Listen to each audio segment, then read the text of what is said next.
Good evening दोस्तों। आज ओशो के भटके सन्यासी पे जो 10 प्रश्न मैंने उठाए थे उसका आज 10वां प्रश्न है। और वो प्रश्न है कि क्या ध्यान करने से सेक्स समाप्त हो जाता है। ये अपने आप में एक बहुत कंट्रोवर्शियल विषय है। जिस विषय पे बोलना, जिस विषय पे बात करना, जिस विषय पे सोचना सभी तरीके की परेशानियां लेके आता है। एक तो हम जिस परिवेश में जीते हैं, जिस समाज में जीते हैं, वहाँ सेक्स एक सबसे बड़ा टैबू है। उस टैबू होने के पीछे बहुत सारे रीजंस हैं। पहली बात यह है कि सेक्स हर एक की रिक्वायरमेंट है। दूसरी बात यह है कि हर एक को उपलब्ध नहीं है। तीसरी बात यह है सामाजिक व्यवस्था में आसानी से बिल्कुल उपलब्ध नहीं है और इसका जो मूल्य चुकाना पड़ता है, विवाह या और तरीके की चीज़ें, उससे फिर ये और नई नई तरीके की दिक्कतें लेके आता है।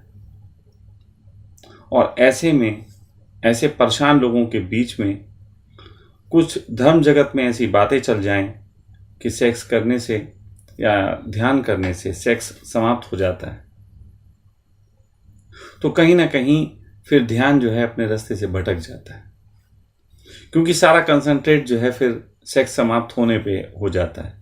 या कह लो कुछ ऐसा है कि बहुत से सन्यासी मैंने ऐसे पाए हैं जिनका पूरा कंसंट्रेट ये होता है, या ऐसा कह लो उनके पास पैरामीटर ये होता है कि अभी सेक्स गया कि नहीं गया। उनसे पूछो ध्यान घटा तो वो कहते नहीं, अभी तो सेक्स की चाह उठती। तो मैं कहता हूँ मैं ध्यान की बात पूछ रहा हूँ, तुम सेक्स की बता रहे हो। बोले सेक्स ही तो पैरामीटर है, जिस दिन ध्यान घट जाएगा उस दिन सेक्स की चाह नहीं उठेगी। सच बात तो ये है कि ये पैरामीटर गलत है। हाँ, इतना जरूर है कि जो चाह उठने के संबंध में बात है वो एक डिफरेंट बात है और सेक्स समाप्त हो जाना एक डिफरेंट बात है। मैं ऐसे कह सकता हूं कि अगर हम सेक्स को सही से समझें तो पुरुषों में सेक्स का जो प्रवेश है वो मस्तिष्क से होता है, विचारों से। और ध्यान जो है वो हमारे विचारों की शुद्धि पे काम करता है। अगर बहुत गहरे में ध्यान किया जाए तो ऐसा हो सकता है कि कुछ समय के लिए आपके अंदर से वो विचार थोड़ी देर के लिए मिट जाएं, धूमिल हो जाएं और आपको लगे कि आप तो सेक्स से मुक्त हो गए। तो मैं ये कह सकता हूं कि सिर्फ आपका एक सॉफ्टवेयर जो आपने ऑलरेडी पहले से डाला हुआ था वो थोड़ी देर के लिए डिलीट हो जाता है, लेकिन क्योंकि हार्डवेयर की रिक्वायरमेंट है तो फिर वो नए तरीके के सॉफ्टवेयर बना लेगा। मैं इस घटना को एक घटना से मैच करते हुए बताना चाहता हूं। मैं एक आश्रम में था, वहां एक व्यक्ति ध्यान करने आता था और बहुत अच्छा साधक था। उम्र उसकी लगभग 45-50 साल रही होगी, स्वस्थ था। एक दिन अचानक वो मेरे पास आया और मुझसे कहने लगा, स्वामी जी लगता है कि मैं नपुंसक हो गया हूं। क्योंकि उसको ध्यान का बहुत ये नहीं था कि सेक्स खत्म होगा तभी ऐसा होगा, लेकिन उसको हुआ तो उसने मुझे कहा कि स्वामी जी मुझे ऐसा लगता है मैं नपुंसक हो गया। मैंने कहा ये किस तरीके की बात कर रहे हो और ऐसा क्यों कह रहे हो। कहने लगे, स्वामी जी एक लड़की थी जो मैं पसंद करता था जिसको, और अभी ऐसा कुछ हुआ कि 2-4 दिन पहले उसकी तरफ से मुझे एक निमंत्रण मिला। कम उम्र की लड़की, खूबसूरत लड़की, और मैं उसके पास गया। सेक्स के लिए भी कोई आपत्ति नहीं थी उसकी तरफ से, लेकिन मैं सेक्स कर ही नहीं पाया। और ये चीज़ उसको इतनी परेशान करने लगी कि उसने ये बात भी मुझे बताने के लिए समय लिया। और इस बीच में उसने डॉक्टरों से सलाह ली, कुछ जगह से तो वो दवाइयाँ भी ले आया। और मैंने उससे कहा तुम पागल हुए हो, तुम गलत तरीके की दिशा में जा रहे हो। सेक्स इस तरीके से समाप्त नहीं होता। और उसके लिए तो सेक्स समाप्त होना असल में डर था कि वो नपुंसक हो गया और वो होना नहीं चाहता, कोई नहीं होना चाहता। तो उसको ये जो डर था, वो डर के कारण वो बहुत परेशान। तो मैंने उसे सामान्य सी बिल्कुल सीधी सी बात कही। मैंने कहा कि तू पॉर्न देख। उसने कहा पॉर्न देखने से क्या होगा। हमने कहा बस देखो। और उसने पौन देखा। पौन देखने के बाद उसके दिमाग में विचारों की जो गतिशीलता होती है एक सामान्य इंसान के जीवन में, वो फिर से आरंभ हो गई और वो सेक्स में उतर गया। कोई उसको दिक्कत नहीं हुई। ये बात जब ऐसे ही मैं किसी जगह सन्यासियों के बीच कर रहा था, कुछ बुजुर्ग सन्यासियों के बीच, तो वो मुझसे बहुत नाराज हो गए और कहने लगे तुम भटकाते हो। मैंने कहा मैंने क्या भटकाया? कहने लगे आपने उस आदमी को दोबारा संसार में धक्का दे दिया, वो अच्छा खासा मुक्त हो गया था। मैं उनकी बातों पे बड़ा हंसा, लेकिन वो मेरे ऊपर हंस रहे थे। 8-10 सन्यासी थे। तो ये बात एक शिविर की थी। एक यहीं पे एक आश्रम है और उसका नाम है ढालूवाला। ढालूवाला आश्रम में एक दिवसीय का एक कैंप था और गुरु पूर्णिमा पे था। अभी गुरु पूर्णिमा आ रही है 4-5 दिन बाद। तो गुरु पूर्णिमा पे कैंप था और वहाँ पे मैं गया हुआ था और कैंप में नहीं ले रहा था। कैंप वहाँ एक और व्यक्ति थे बुजुर्ग, वो एक दिन का ले रहे थे और उनके कहने पे कि आप आ जाइएगा। मैंने कहा मैं ध्यान करता नहीं। कहले कोई बात नहीं, आपकी उपस्थिति पर्याप्त है, आप आइए। तो मैं चला गया था, लेकिन मैं ध्यान करता नहीं था। सुबह के वक्त वो लोग डायनेमिक वगैरह कर रहे, कुंडली कर रहे, और मैं अपने बाहर भाग में घूम रहा। तो वहाँ पे उन लोगों के अंदर मेरे प्रति बहुत सारी कंट्रोवर्सी खड़ी होने लगी, बहुत बातें खड़ी होने लगी। आदमी कैसा है, ये तो कामुक है, ऐसा वैसा। तो उन्हीं सब चर्चा करने के दौरान ही मैंने इस आदमी का उनके सामने टॉपिक रखा। जब ये टॉपिक रखा और मैंने बताया यार कुछ नहीं होता, ऐसे ऐसे होता, तुम लोग गलत तरीके से इंटरप्रेट करते हो, तो सारे वो बुजुर्ग सन्यासी जो थे वो समूह में बैठे थे। अकेले अकेले नहीं बात करेंगे, अकेले तो सब मुझसे राजी हो जाते हैं, अकेले तो आप भी मुझे सुनो तो राजी हो जाओगे, बढ़िया आदमी है। लेकिन अभी 4 लोगों के बीच जब बात चलेगी तो थोड़ा मुश्किल हो जाएगा, क्योंकि समाज आ जाता है और सामाजिक लोगों को 4 लोगों की बातें ही बेहतर लगती हैं। अकेले तो उनका दिल भी जो कहता है वो अच्छा नहीं होता। तो वहां पे सन्यासियों के बीच बहुत ज्यादा मुझे लेके बवाल शुरू हो गया। मैंने कहा कि अब तो मुझे वो करना पड़ेगा जो मैं नहीं करना चाहता था और ये मजबूर कर रहे हैं मुझे। तो मैंने वहां शाम होते होते ये सूचना उड़ा दी। फिर मैंने उन लोगों के साथ ज़्यादा बातें नहीं की, 1-2 जवान मित्र भी थे। तो मैंने वहाँ ये सूचना उड़ा दी कि आज रात को 9 बजे जब भोजन निपट जाएगा, 8 बजे सब, तो 9 बजे मैं अपने जो कक्ष है, हमारा कुटिया थी वहाँ, तो हमने कहा उस कुटिया में मैं अपने लैपटॉप में बहुत सारी पॉर्न फिल्म्स हैं, अच्छी अच्छी बहुत खूबसूरत लड़कियों की, और वो मैं दिखाऊंगा जो देखना चाहे। और जब मैंने ये बात कह दी तो 9 बजे कमरे में मेरे लाइन लगना शुरू हो गई। ये घटना मैं बता रहा हूं 10 साल पुरानी। तो वहां मेरे कमरे में लाइन लगना शुरू हो गई और लाइन सब बुजुर्गों की जो दिन में मुझे गालियां दे रहे थे। वैसे यार स्वामी जी प्रणाम, बैठे हैं, बैठो, जबकि उन तक सूचना थी 9 बजे कुछ होने वाला है। फिर 9 के 9:15 हो गए, 9:15 हो गए, लेकिन कुछ हुआ नहीं। तो उनमें से फिर एक दूसरे की आंखों में आंखें डाल के बातें चलने लगी, भाई हमें तो सूचना कुछ और मिली थी, यहां कुछ हो नहीं रहा। तो फिर हिम्मत करके एक सन्यासी ने मुझसे कह दिया, स्वामी जी हमने तो सुना था आप 9 बजे कुछ दिखाने वाले हैं। तो मैंने कहा हाँ वो मैं दिखाने वाला था, लेकिन वो जवान बच्चों के लिए था। आप सब लोग तो वैसे भी ध्यान से जो हैं वो पार जा चुके हैं, सेक्स के पार जा चुके हैं, और आप लोगों को तो कोई जैसी ज़रूरत है नहीं, और मैं नहीं चाहता आपको संसार में वापस घसीट लाऊं। तो बोले नहीं स्वामी जी ऐसा कुछ नहीं है, हम सब बहुत समझदार हैं, हमारे लिए तो खेल है, सब सब खेल है, और आप दिखाइए। अरे मैंने कहा क्यों पाप का भागीदार बनाओगे, मैं रहने दो मुझे। कहेंगे नहीं, अरे दिखाओ दिखाओ, कुछ नहीं होता है, दिखाओ दिखाओ। तो मैंने फिर अपना पिटारा खोला, सांप बाहर निकाला उसमें से, बीन बजाई। बीन बजाई तो आप समझ सकते हो कि सबकी जो टोकरियां थी वो हिलने लगी, और 5 मिनट तक मैंने उनकी टोकरी हिलवाने के बाद फिर वो बीन बंद कर दी। मैंने कहा मुझे अपराध बोध फील हो रहा है, मुझे अपराध बोध फील हो रहा है, लेकिन तब तक उन्हें हालत उनकी खराब हो चुकी थी। अरे स्वामी जी दिखाओ दिखाओ दिखाओ। आप विश्वास मानना, सुबह 4:30 तक। वो कुछ और दिखाओ, कुछ और दिखाओ, कुछ और दिखाओ, सुबह 4:30 तक वो लोग पॉर्न मूवीज देखते रहे। और सुबह 4 बजे तक पॉर्न मूवी देखते रहे, और ऐसा नहीं था हिम्मतवर थे, बीच बीच में बाहर भी घूम आते थे। उसका मतलब आप समझ सकते हो। बाद में मैंने उन सब से कहा, मैंने कहा आज सुबह आपको ध्यान नहीं करना है, रात भर इतनी देर से जाग रहे हो, होता रहेगा, ध्यान बहुत हो लिया। लेकिन ये घटना जिनके सबके साथ घटी, वो सब लोग इस बात को अकेले में राजी हो जाएंगे कि उनके साथ कोई ऐसी घटना नहीं घटी, ना ही घटती है रियल में। लेकिन समूह में जब बैठेंगे तो बात ऐसी करेंगे कि अब सेक्स समाप्त हो गया। क्योंकि कुछ लोग एग्जाम्पल गलत तरीके का सेट कर देते हैं। जैसे एक बार एक व्यक्ति मिले मुझे, बुजुर्ग थे, वो भी 70 साल की लगभग उम्र रही होगी उनकी। उन्होंने कहा, स्वामी जी मेरा सेक्स समाप्त हो गया ध्यान करते करते। मैंने कहा कितने सालों से ध्यान कर रहे हो? बोले 35 साल से ध्यान कर रहे हैं।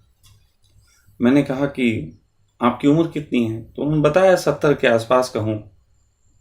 30-35 साल की उम्र में मैं ओशो से जुड़ गया था, फिर ध्यान करने लगा। मैंने कहा स्वामी जी आपकी जो उम्र है ये सब उम्र का परिणाम है, इसे बाकी कोई ध्यान की घटना मत मान लीजिएगा, कोई ध्यान की घटना मत मान लीजिए।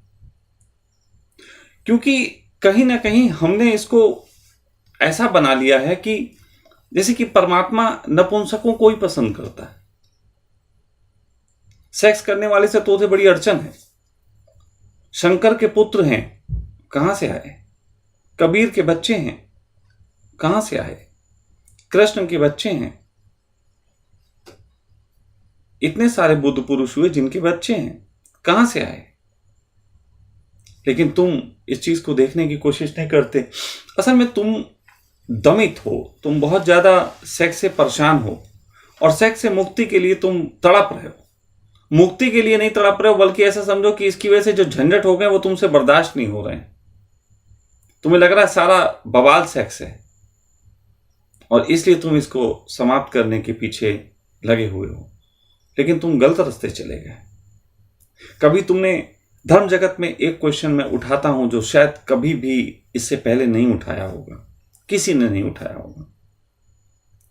चलो अगर कुछ धार्मिक लोगों की ये बात मान लें कि ध्यान करने से सेक्स समाप्त हो जाता है, तो पुरुषों के लिए तो यह पहचान है कि उनके लिंग में आकर्षण समाप्त हो जाता है। लेकिन स्त्रियों में यह घटना कैसे घटती है? स्त्रियों में ब्रह्मचर्य घटेगा तो क्या होगा? गेट बंद हो जाएगा, क्या हो जाएगा? ये जो तुम लोग जो विचार जिस तरीके के लेके चलते हो, ये बहुत ही भटके हुए, बहुत ही गलत दिशा में पहुंचाने वाले विचार है। क्योंकि फिर इसको लेके तुम सेक्स की निंदा करते हो। सबसे बड़ी अड़चन इस बात की है कि तुम ध्यान इसलिए करते हो कि सेक्स समाप्त हो जाए, फिर इसी बात को लेके तुम उन लोगों की निंदा करते हो जो सेक्स में इजीली जा रहे हैं।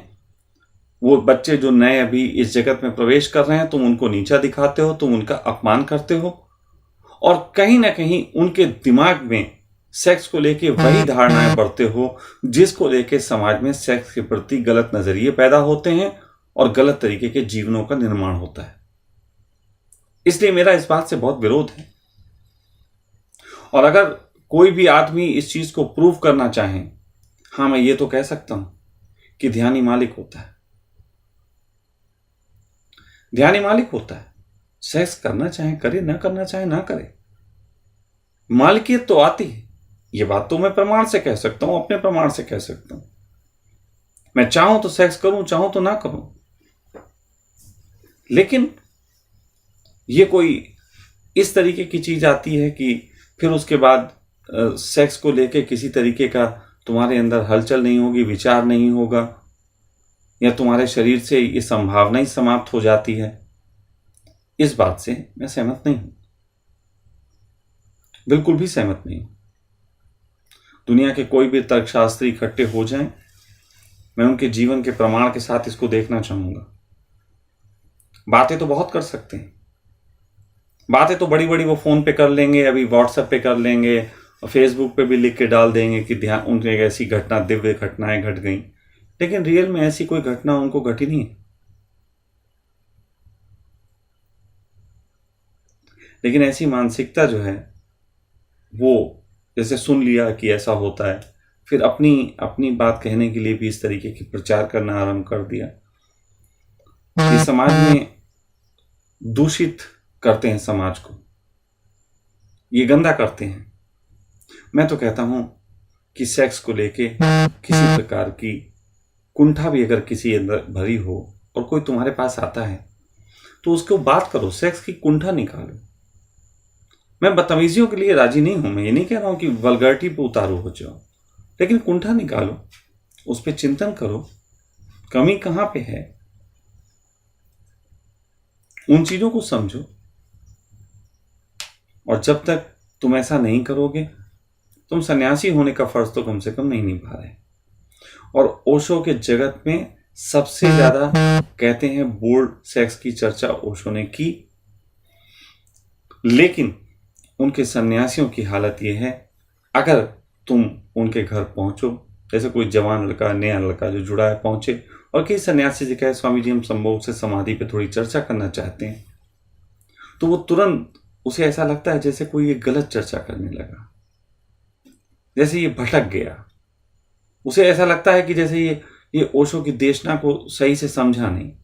अरे सही से बाद में समझेगा, पहले वो आया है तुम्हें समझने, उसने सुन ली कहीं से ये बात, लेकिन तुरंत सन्यासी मानो उसको क्या कहेंगे, ऐसे बोलते हैं, अरे तुमने ओशो की सिर्फ एक ही किताब पढ़ी, या तुमने ओशो की संभोग से समाधि को सही से समझा नहीं, तुम समझोगे तो जानोगे वो ध्यान की बात कर रहे थे।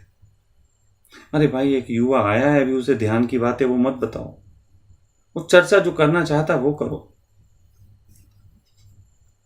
मैं एक रेस्टोरेंट चलाता था, वो रेस्टोरेंट्स में लवर्स ही आते थे सारे। मैंने उनसे कभी भी नहीं कहा कि तुम ध्यान करो, मेरा ढंग थोड़ा दूसरा।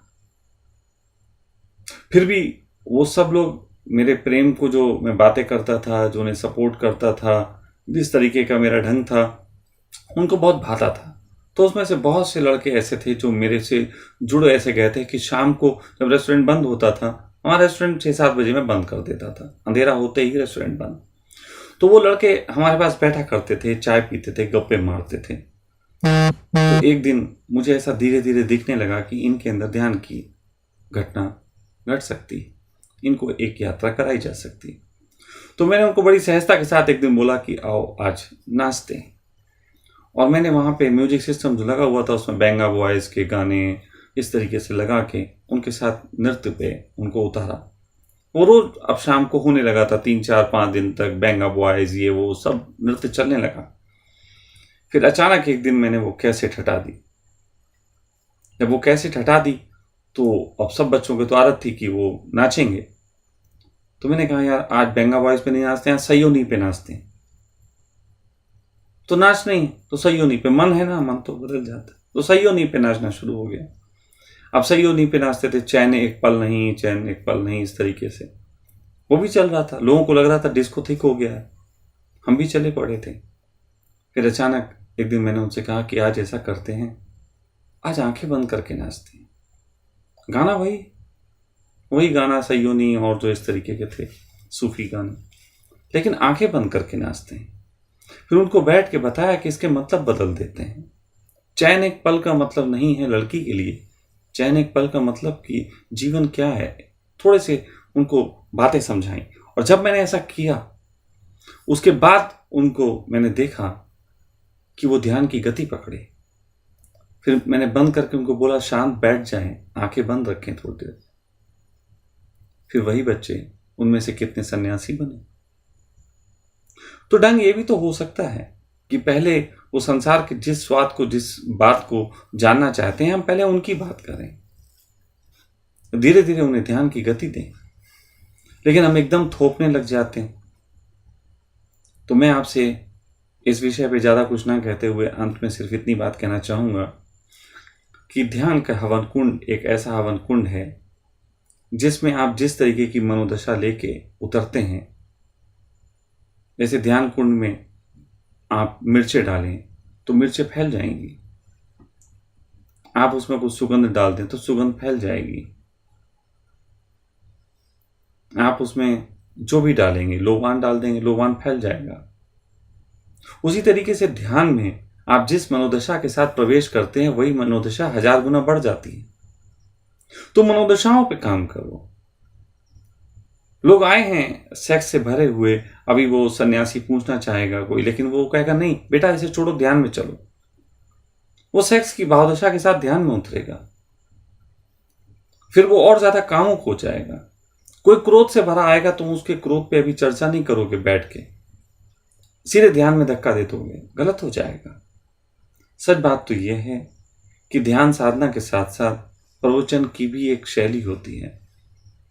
इंसानों को उनके रोगों से पहले आगे लाके काम करना पड़ता है और उसके बाद शुरू होता है कि उनको किस दिशा में ले जाया जाए, और फिर एक लिमिट बाद उनको छोड़ दिया जाए अपने जीवन के ऊपर कि वो खुद देख सकें कि वो क्या पाना चाहते हैं, क्या पा सकते हैं, क्या पाने निकले थे, क्या पाया।